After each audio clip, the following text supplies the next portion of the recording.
के कॉलेज में हम सब आप उपस्थित हैं। केवल समाजवादी साथी नहीं, प्रेस नहीं, बल्कि बड़ी संख्या में पुलिस प्रशासन मौजूद है। ऐसे जिनका डिग्री कॉलेज त्रिभुवन दत्त जी, पूर्व सांसद सुभाष राय जी, हमारे भी प्रसाद सोनकर जी, पूर्व विधायक कुंवर अरुण सिंह जी, विशाल वर्मा जी, मुजीब अहमद, विद्यापति राजभर जी, संगीत कनौजिया, मोहम्मद इबाद, योगेंद्र त्रिपाठी जी, अभिषेक सिंह, हीरालाल यादव जी, गोपीनाथ वर्मा जी, कनौजिया जी, हीरालाल यादव पूर्व ब्लॉक प्रमुख, संदीप यादव, जितेंद्र निसार जी, अजीत मसूब अजीम और जगदीश राजभर जी, और जिनके नाम छूट गए वो सभी हमारे समाजवादी साथी जिनको मैं देख रहा हूँ आगे बैठे हैं और पीछे भी बड़ी संख्या में खड़े हैं। समाजवादी साथियों, मैं सबसे पहले आप सबका धन्यवाद और आभार प्रकट करना चाहता हूँ। ये कोई सभा का कार्यक्रम नहीं था और न पहले से तय कोई कार्यक्रम था। ये क्योंकि इसी रास्ते से मुझे वापस जाना था, तो कम से कम कोई ऐसी जगह रहती जहां पर आप सब लोगों से भी मिल लेता है। इसलिए मैंने पार्टी के संगठन को कहा। मुझे खुशी है कि त्रिभुवन जी ने अपने डिग्री कॉलेज में हम लोगों को मौका दिया और हम सब बैठ करके बातचीत कर रहे हैं, क्योंकि प्रेस कॉन्फ्रेंस है, ये कोई धरना प्रदर्शन का नहीं है। लेकिन जब मैं कॉलेज में आया मुझे लगा कि यहाँ कोई धरना चल रहा लगता कॉलेज में बड़ा, क्योंकि जब गेट से घुसे तो देखा कि इतनी पुलिस खड़ी हुई है, पुलिस प्रशासन पूरा खड़ा हुआ है, खेतों में दौड़ा रहे थे, पूरा पुलिस प्रशासन खड़ा हुआ है। वो इसलिए खड़ा हुआ है क्योंकि गरीब और किसान ये समझ लें, गरीब किसान और नौजवान ये बात समझ लें कि ये सरकार आपकी नहीं है। ये सरकार न केवल उत्तर प्रदेश, न केवल आसपास के प्रदेश, बल्कि देश के किसानों की आवाज को बंद करना चाहती है। देश के किसानों की, और देश के किसान कोई नई चीज नहीं मांग रहे। कोई अगर यहाँ खड़ा है वो जानता होगा, पत्रकार साथी जानते हैं कि जितने लोग किसान बैठे हैं धरने पर, कोई नई चीज नहीं मांग रहे। वो सरकार से ये कह रहे हैं कि जो कानून आपने लोकसभा से, राज्यसभा से पास किए हैं, वो कानून किसानों के हित के नहीं हैं, किसानों के पक्ष के नहीं हैं। इसलिए वो धरने पर बैठे। वो चाहते हैं कि सभी कानून वापस हों और कानून ऐसा बने कि किसानों की पैदावार की एमएसपी मिल जाए। बताओ, लागत का अगर हम मांगे, लागत का मुनाफा अगर किसान मांगे, तो ये पुलिस और प्रशासन को आगे कर दे रहे हैं। ये कहां का न्याय है, कहां का लोकतंत्र है? और वो भी कोई ऐसा आंदोलन नहीं जिस आंदोलन को वापस ले लिया हो। आपने कह दिया कि हम धरना नहीं देंगे, हम प्रेस कॉन्फ्रेंस करेंगे, लेकिन मुझे खुशी है पत्रकार साथियों, आपकी सुरक्षा के लिए कितनी पुलिस आई है। क्योंकि अगर आपने कोई सवाल पूछा गड़बड़ तो समझ लो इतनी पुलिस प्रशासन खड़ी हुई है। और केवल नुकसान किसान का नहीं हो रहा है, किसान को आप बाजार में नहीं छोड़ सकते। जो सरकार किसान को बाजार में छोड़ देगी, जो सरकार किसान को बाजार के हाल पे छोड़ देगी, वहां का किसान और गरीब तरक्की नहीं कर सकता। ये पूछते हैं कि आप क्यों समर्थन कर रहे हो, आप पॉलिटिकल पार्टी के लोग हो। ये तर्क है बीजेपी के लोगों का, सरकार के लोगों का तर्क है कि आप पॉलिटिकल पार्टी हैं, इसको इसमें राजनीति मत करिए। और आपने भी उस बात पे यकीन कर लिया। हम इस आंदोलन का इसलिए समर्थन कर रहे हैं समाजवादी लोग, क्योंकि जितने भी समाजवादी लोग हैं वो किसान हैं, खेती करने वाले लोग हैं, गांव में रहने वाले लोग हैं। हम हैं जरूर पॉलिटिकल पार्टी, लेकिन हम किसान भी हैं। अब मुझे नहीं पता बीजेपी के लोगों के पास कितने खेत हैं, कितनी गाय भैंसे हैं। हम पे तो है खेती, और हम तो कहते हैं कि पता करो हम पे, समाजवादियों पे, सब पे खेती है कि नहीं है। या मंच पे जितने खड़े लोग हैं सब किसान हैं, कहीं ना कहीं खेती करते हैं उनके परिवार के लोग। हम पे भी खेती है। और अभी धान आपने पैदा किया, बताओ धान की कीमत क्या मिली आपको? कोई या खड़ा बताओ धान की कीमत क्या मिली आपको? और सरकार ने क्या तय किया था? 1867। सरकार ने तय किया कि हम एमएसपी देंगे और धान अगर आपका खरीदेंगे तो 1800 रुपए से ऊपर खरीदेंगे। और भारतीय जनता पार्टी ने बताओ किसानों से, गरीबों से वोट इसी नाम पर तो लिए थे कि हम आपकी किसानों की आय दोगुनी कर देंगे। क्या वो भूल गए आप? बीजेपी के लोगों ने कहा कि हम आपकी किसानों की आय दोगुनी करेंगे। तो अगर एमएसपी हम मांग रहे हैं तो हम वो वाली एमएसपी मांग रहे हैं समाजवादी लोग जिसमें आय दोगुनी हमारी होगी। हमें कोई मामूली एमएसपी नहीं चाहिए।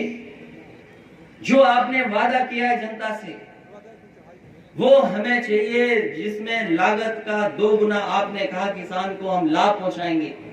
हम बीजेपी के लोगों से कहना चाहते हैं वो हमें कहां मिलेगी। वैसे तो बीजेपी के लोग कहते हैं कि उनका सदस्य बनना है तो मिस्ड कॉल दे दो आप। एक मिस्ड कॉल का बहुत प्रचार किया भारतीय जनता पार्टी ने। सरकार में जो लोग हैं उन्होंने कहा कि मिस्ड कॉल करिए, हमारी पार्टी के सदस्य बन जाइए।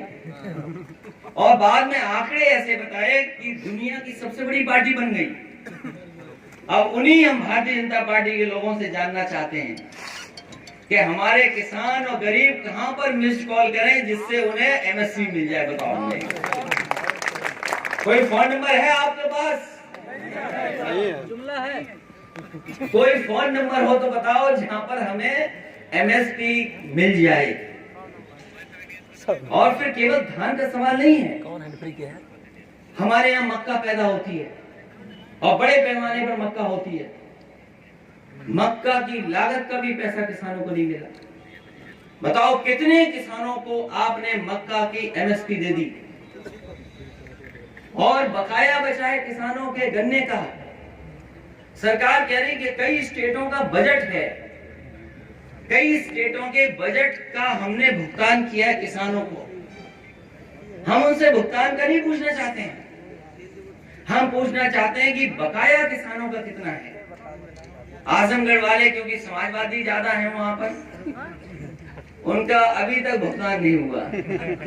56 इंच का सीना है, झूठ बोलते जीना है, अभी इंच का सीना है। इसलिए तो आपका बताओ जो पैसा मिलना चाहिए वो नहीं मिल रहा। सरकार कह रही लॉकडाउन में हमने 1 करोड़ लोगों को नौकरी दे दी। याद है कि नहीं याद है? याद है। और उद्घाटन किससे कराए नौकरी का 1 करोड़ का? प्रधानमंत्री जी से। और सरकार कह रही कि 50 लाख और दे देंगे। हम उन्हीं भारतीय जनता पार्टी के लोगों से जानना चाहते हैं 1 करोड़ की सूची दे दो और 50 लाख की सूची दे दो। कम से कम 1.5 लाख लोगों की तो सूची दे दो। 1.5 करोड़ लोगों की 1.5 करोड़ किसको नौकरी दे दी आपने? बताओ ये बात कोई गलत है क्या? पत्रकार साथियों 1 करोड़ नौकरी दी उन्होंने, प्रधानमंत्री से उद्घाटन कराया। दूसरे में 50 लाख नौकरी देने का वादा किया। है कहां वो नौकरी और रोजगार? ये बताओ हमें। इसलिए हमारी पार्टी का आंदोलन या जनता के बीच में लगातार कार्यक्रम चलता रहेगा। और हम जनता को समझाना चाहते हैं, हम किसानों से जुड़े हुए हैं लोग हैं, हम पॉलिटिकल लोग नहीं हैं, हम किसान लोग हैं। क्योंकि हमारी खुद की खेती है, हमारी तो है खेती। बताओ देखिए आप पे खेती है कि नहीं है? क्या लगाते हो खेत में? क्या खेत में पैदा करते हो? गन्ना, धान। तो बताओ कहाँ है उसकी कीमत? और सबने बेच दिया, वो बाकी पैसा कहाँ चला गया? बोले बिचौलिया। और सरकार ये चाहती है कि कोई बड़े बिचौलिया आ जाए। जिस तरीके से हम और आप शहर वाले लोग वो जो पैकेट में आटा खरीदने लगे हैं, तो वही तरह की व्यवस्था लागू करना चाहते हैं। अगर वैसी व्यवस्था लागू होगी तो हमारे किसान को लाभ नहीं होगा। अगर बड़े बड़े फार्म बन जाएंगे तो हमारे छोटे किसान का क्या होगा? हमारे छोटे जो किसान है उनको कौन खरीदेगा, कौन देगा? उनको मजबूरी होगी कि फार्म के साथ जुड़ जाएं, और फार्म के साथ जुड़ जाएं तो कानून पता कर लेना, 1 साल पहले समझौता होना है कि क्या हम देंगे पैसा। एमएसपी बाद में तय होती है, समझौता 1 साल पहले होना है। तो बताओ समझौता होने के बाद कौन पैसा देगा आपको? और फिर आप कहीं कोर्ट में नहीं जा सकते, आपको कोर्ट में जाने का मौका नहीं मिलेगा। आपका अधिकार छीनने की आप कोर्ट भी नहीं जा सकते। कोई झगड़ा हो गया आपका, तो बताओ ये कहां क्या न्याय है? लोकतंत्र में कहां के अधिकार हैं ये कि अगर आप समझौता तोड़ते हो तो कोर्ट नहीं जा सकते आपको वहीं एसडीएम साहब के पास जाना पड़ेगा। और एसडीएम साहब किसके हुक्म पे चलते हैं? वो तो बहुत छोटे अधिकारी हैं। बाकी छोटी मोटी चीजें आप जानते होगी कि एसडीएम साहब कैसे अच्छा काम करते हैं। जैसे हमारी 100 नंबर बिगड़ गई तो बिगड़ गई कि नहीं बिगड़ी? अरे यही पुलिस के लोग, थाने में पैसा नहीं होता था इनको, डीजल पेट्रोल का पैसा नहीं होता था। पत्रकार साहब ये पूछ लो, ये जानते होंगे, पुलिस के लोग खुद जानते हैं ये बात। ऐसा नहीं है कि पुलिस के लोग नहीं जानते हैं। अगर कोई तकलीफ परेशानी में एफआईआर दर्ज कराने या कोई पकड़वाने आता था तो आपको डीजल पेट्रोल आपकी अपनी जेब से देना पड़ता था। या तभी पुलिस की गाड़ी चलती थी जब आपकी जेब से उनकी गाड़ी में डीजल पेट्रोल पड़ जाता था। और कभी कभी तो डीजल पेट्रोल से ज्यादा पैसा ले, क्योंकि माइलेज उनका बहुत खराब है। जो माइलेज है वो खराब है। 100 नंबर जो गाड़ी दी उसको 112 कर दिया। और हमारे मुख्यमंत्री तो कमाल के हैं, इतने कमाल की जिनकी आप कल्पना नहीं कर सकते। उन्हें कुछ दिखाई नहीं दे रहा कि धान बिका नहीं किसान का। लोग ट्रॉली लेकर के खड़े रहे, महीनों खड़े रहे, नहीं खरीदा किसी ने। और अभी भी शिकायतें हैं, केवल एक जिले से शिकायत नहीं है, हर जिले से शिकायत है, लेकिन उन्हें कभी नहीं दिखाई दे रहा। उन्हें तो केवल एक चीज पता है कि नाम बदलना है। बताओ अम्बेडकर नगर के लोगों, किसी को नाम बदलना हो तो बताओ मैं। तो नाम बदल करके, शिलान्यास का शिलान्यास कर करके, उद्घाटन का उद्घाटन करके, और हम तो कहते हैं कि जो पूर्वांचल के लिए सड़क मिली है, पूर्वांचल एक्सप्रेसवे, ये मामूली सड़क नहीं है नौजवान साथियों, किसान भाइयों। ये सड़क शहरों को तो जोड़ रही है, हमारा कारोबार बढ़ता, गांव जुड़ते, और इसके किनारे जो मंडियां बन जाती, उससे हमारे किसानों को लाभ पहुंचता। अगर मंडी में कोई कमी है, मंडी में कोई खराबी है, तो उसका हम संशोधन कर सकते हैं, उसके नियम बदल सकते हैं। अगर कहीं भ्रष्टाचार है तो उसको रोकिए, आप बदलिए कानून। लेकिन आप मंडी ही खत्म करना चाहते हैं। ये पूर्वांचल एक्सप्रेसवे का केवल एक काम किया इन्होंने, उसका समाजवादी शब्द हटा दिया। और ऐसे ठेकेदार है सरकार वाले कि अभी तक सड़क नहीं बना पाए। हमने 19 महीने में सड़क बना के तैयार की थी, और जब नेताजी का जन्मदिन मनाया था तो उसमें हवाई जहाज उतार दिए थे बड़े बड़े। सड़क का जब उद्घाटन हुआ तो बड़े बड़े हवाई जहाज उतार दिए उसमें। देश के सुखोई, मिराज और दुनिया का सबसे बड़ा हवाई जहाज जो हरक्यूलिस है, सबसे भारी हवाई जहाज है, वो भी हमने एक्सप्रेसवे में उतार दिया। आपकी ये सड़क एक्सप्रेसवे ये नहीं बना पा रहे हैं। हम जानते हैं कि आने वाले समय में समाजवादियों की सरकार बनने जा रही है।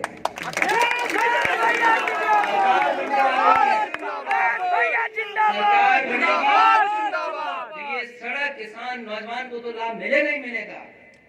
यही सड़क है जिसमें हवाई जहाज उतार करके फिर उद्घाटन समाजवादी